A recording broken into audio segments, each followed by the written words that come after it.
For decades, Scooby-Doo has felt like comfort television. A group of teenagers, a talking dog, and a mystery that always ends with someone pulling off a rubber mask. Simple, harmless, predictable. But what if that formula is hiding something much darker? Because beneath the bright colors and laugh tracks, Scooby-Doo isn't really about ghosts at all. It's about fear, deception, and a world where trust is constantly broken. Every episode follows a pattern.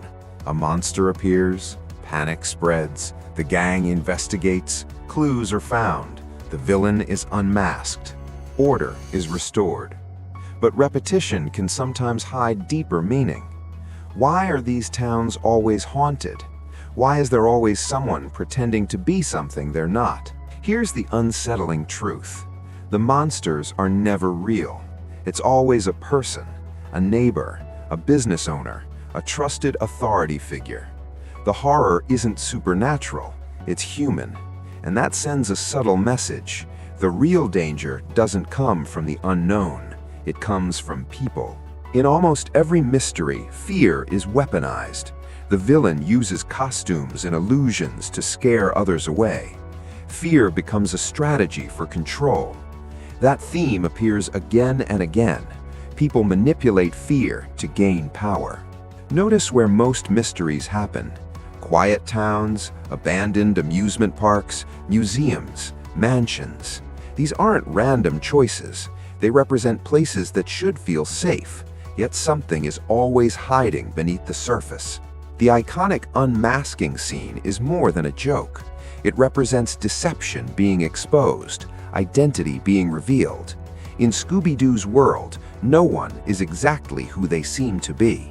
Every episode encourages viewers to suspect everyone: the friendly shop owner, the quiet caretaker, the local celebrity. Suspicion becomes normal. Trust becomes fragile.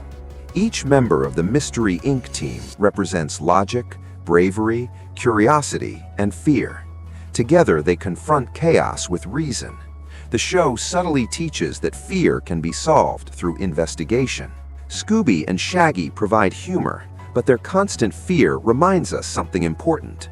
Even when danger turns out to be fake, the fear felt real in the moment. What motivates most villains? Money, property, business control, power. Rarely revenge, rarely supernatural reasons. It's usually greed. That's a surprisingly mature theme for a children's cartoon. The show constantly suggests ghosts might be real until logic wins. It creates tension between belief and reason, between imagination and evidence. Episode after episode, the culprit is someone abusing authority.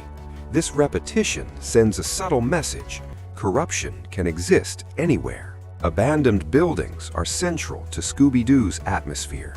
Empty places, forgotten locations. They represent neglect and secrets left behind. The scariest moments aren't the chase scenes. They're the unanswered questions.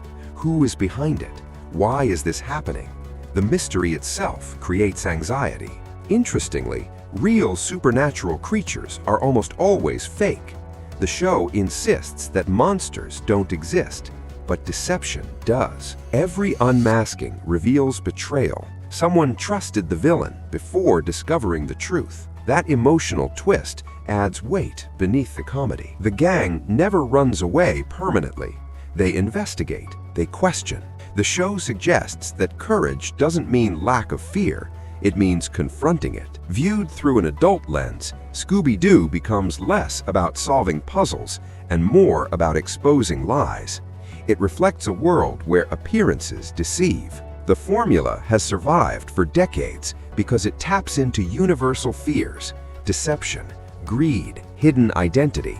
Those themes never become outdated. So, are Scooby-Doo mysteries darker than you think? Not because of ghosts or monsters, but because they remind us of a simple truth. The scariest things aren't creatures in the dark.